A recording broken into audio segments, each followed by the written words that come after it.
जय हिंद दोस्तों, रक्षित खन्ना के इस चैनल में आपका स्वागत है। दोस्तों, आज के इस वीडियो में मैं आपको 3 महत्वपूर्ण जानकारियां दूंगा, जैसा कि आप पीछे बोर्ड पर देख रहे हैं। और इसी के अनुसार कुछ लेटर है, कुछ मैसेज है, वो भी मैं आपको साइड में चेक कराऊंगा, वो भी आप चेक करेगा। वीडियो में आगे बढ़ने से पहले एक छोटी सी अपील कर रहा हूं, अगर आप पहली बार मेरा चैनल देख रहे हैं या फिर ये वीडियो देख रहे हैं तो आप मेरा चैनल सब्सक्राइब भी कर सकते हैं, जिसका नाम है रक्षित खन्ना, क्योंकि ऐसी जानकारियां अक्सर आपको मिलती रहती है इस चैनल के माध्यम से। और पेंशन से जुड़ी जो प्रॉब्लम आती है उसका भी सोल्यूशन किया जाता है बीच बीच में। चलते दोस्तों आगे बढ़ते हैं। सबसे पहली जानकारी, 1 जून 2024 से सभी डीपीडीओ को स्पर्श सेवा केंद्र में बदल दिया जाएगा।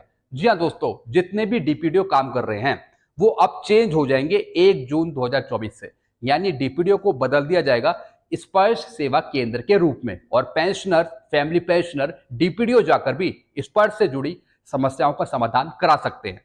अगर उनको कोई दिक्कत आ रही है, उनकी स्पर्श से जुड़ी समस्या नहीं सॉल्व हो रही है, खुद वो सॉल्व नहीं कर पा रहे हैं, तो दोस्तों डीपीडीओ आपकी ये प्रॉब्लम सॉल्व करेगा, क्योंकि डीपीडीओ कन्वर्ट हो जाएगा स्पर्श सर्विस सेंटर के रूप में।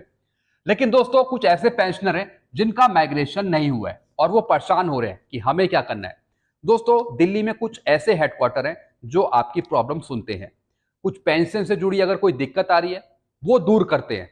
तो दोस्तों, अगर कुछ ऐसे पेंशनर हैं तो दोस्तों दिल्ली के अगर आप आसपास रहते हैं तो दोस्तों आप हेडक्वार्टर जा सकते हैं और जो भी आपकी प्रॉब्लम है वो आपकी सॉल्व करी जाएगी। चलते अगली जानकारी की तरफ। वाइफ की डेट ऑफ बर्थ सही कराने के लिए कौन कौन से डॉक्यूमेंट की जरूरत है? जी हां दोस्तों, बहुत से ऐसे पेंशनर हैं जिनकी वाइफ की डेट ऑफ बर्थ गलत चल रही है। उनकी पीपीओ में भी गलत है, स्पर्श में भी गलत है, रिकॉर्ड में भी गलत है। तो कई बार रिकॉर्ड आपसे कुछ डॉक्यूमेंट मांगता है जिसके बेस पर आप अपनी पत्नी की डेट ऑफ बर्थ करेक्ट करवा सकते हैं। अब ऐसे कौन कौन से डॉक्यूमेंट है जो आपको देने पड़ सकते हैं, जो वाकई में आपकी वाइफ की डेट ऑफ बर्थ ठीक करवा सकता है? ऐसे कौन कौन से डॉक्यूमेंट है? दोस्तों, सबसे पहला डॉक्यूमेंट है स्कूल लिविंग सर्टिफिकेट। जी हां दोस्तों, स्कूल लिविंग सर्टिफिकेट भी आप दे सकते हैं। और दोस्तों, कई बार स्कूल लिविंग सर्टिफिकेट एक्सेप्ट नहीं होता, तो अगर ये एक्सेप्ट नहीं हो रहा रिकॉर्ड के द्वारा या फिर स्पर्श के द्वारा, तब आपको क्या करना है? तो दोस्तों फिर है मैट्रिकुलेशन सर्टिफिकेट। जो मैट्रिक का सर्टिफिकेट है वो भी आप लगा सकते हैं, जिसमें वाइफ की डेट ऑफ बर्थ मेंशन हो। दोस्तों, चाहे मैट्रिक हो, चाहे हायर स्कूल हो, चाहे कोई हो, उसमें वाइफ की डेट ऑफ बर्थ मेंशन होती है। अगर स्कूल का लिविंग सर्टिफिकेट काम नहीं कर रहा तो आप मैट्रिकुलेशन सर्टिफिकेट दे सकते हैं, जिसमें वाइफ की डेट ऑफ बर्थ मेंशन होगी। या फिर एफिडेविट फ्रॉम नोटरी, नोटरी के द्वारा बनाया गया कोई एफिडेविट। फिर दोस्तों, वाइफ का आधार कार्ड या पैन कार्ड। जी हाँ दोस्तों, आजकल सबसे ज्यादा जो प्रूफ डॉक्यूमेंट है वो है आधार कार्ड और पैन कार्ड, ये भी आप दे सकते हैं। या फिर परिवार नकल कॉपी फ्रॉम पंचायत, पंचायत को द्वारा बनाया गया परिवार नकल का एक सर्टिफिकेट। जी हाँ दोस्तों, उसमें भी वाइफ की डेट ऑफ बर्थ मेंशन होती है। यानी इनमें से कुछ डॉक्यूमेंट का आप इस्तेमाल करके अपनी वाइफ की डेट ऑफ बर्थ करेक्ट करवा सकते हैं, या तो रिकॉर्ड में या फिर स्पर्श पे। अगर रिकॉर्ड सही कर देगा तो स्पर्श में भी आपका ठीक हो जाएगा। फिर दोस्तों, आपको यह काम करना है जिला सैनिक बोर्ड के थ्रू। जिला सैनिक बोर्ड के थ्रू इसमें से कुछ डॉक्यूमेंट आपके फॉरवर्ड होंगे रिकॉर्ड ऑफिस को, जिसके बेस पर रिकॉर्ड उसे वेरीफाई करेगा।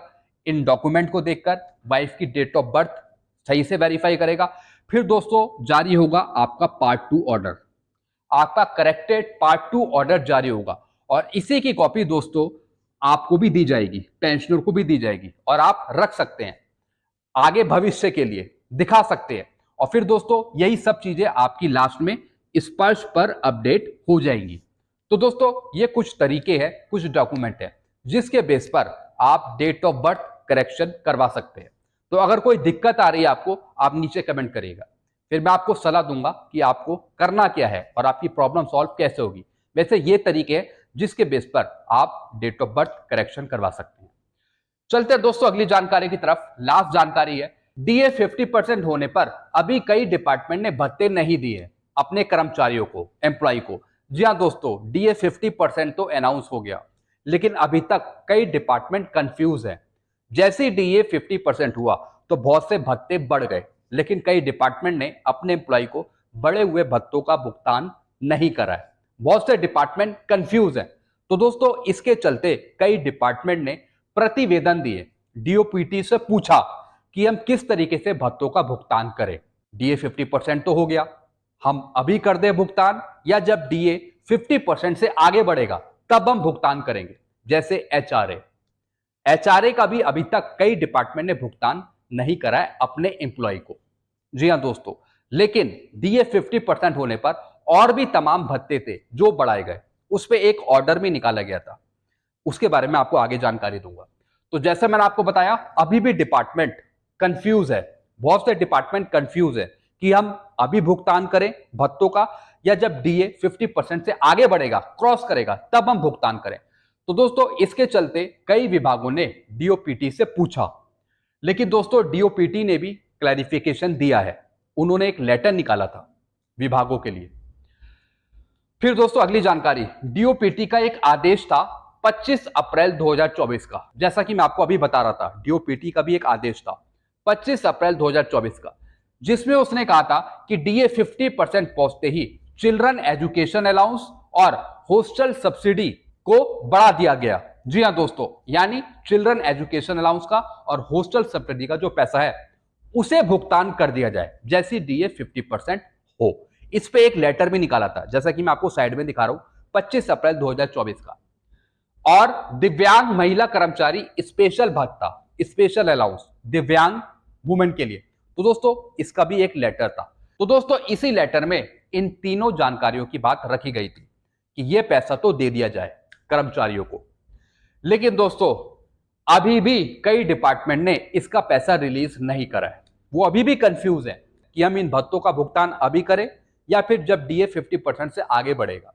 दोस्तों जो ऑर्डर निकला था भारत सरकार का, वो एक पहले का भी ऑर्डर था, जिसमें उन्होंने बताया था कि एचआरए का पैसा तो तब दिया जाना चाहिए जब डीए 50% से आगे बढ़ेगा, 50% से वो आगे बढ़ेगा, 52, 53 होगा। लेकिन दोस्तों ये जो भत्ते थे, यानी चिल्ड्रन एजुकेशन अलाउंस और हॉस्टल सब्सिडी अलाउंस और दिव्यांग महिला कर्मचारी स्पेशल अलाउंस, ये तो पे कर देना चाहिए था और इस पे एक ऑर्डर भी था।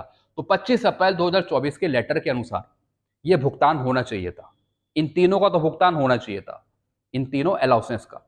लेकिन दोस्तों ये ऑर्डर भारत सरकार ने वापस नहीं लिया, ये ऑर्डर अभी भी वैलिड है, तो इसके बेस पर ये पेमेंट होना चाहिए, ये पेमेंट होना चाहिए। भले ही आप एचआरए का पेमेंट नहीं कर रहे हो, वो बात अलग है, लेकिन इन चीजों का आप भुगतान करें। ग्रेजुएटी का जो ऑर्डर था वो भी वापस ले लिया गया था ईपीएफओ द्वारा।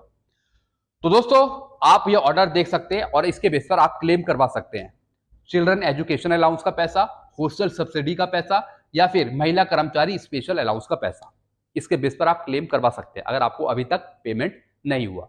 बाकी जब डीए आगे क्रॉस करेगा तो दोस्तों वो आगे फिर आपको बढ़े हुए भत्ते देखने को मिल पाएंगे जो अभी तक आपको पे नहीं हुए, जैसे एचआरए का पैसा। जिन डिपार्टमेंट ने कर दिया एचआरए का पैसा वो बिल्कुल ठीक है, लेकिन जिन्होंने नहीं करा वो अभी भी यहाँ पे कहीं ना कहीं कंफ्यूज है, और वो तब करेंगे जब डीएडीआर 50% से आगे बढ़ेगा। तो दोस्तों ये कुछ जानकारियां थी जो मैंने आपको समझाई। इसके रिगार्डिंग आपको और कुछ पूछना हो तो आप नीचे कमेंट कर सकते हैं। वीडियो आपको अच्छा लगता है तो वीडियो को लाइक करें और इस चैनल को सब्सक्राइब कर सकते हैं। Thank you so much.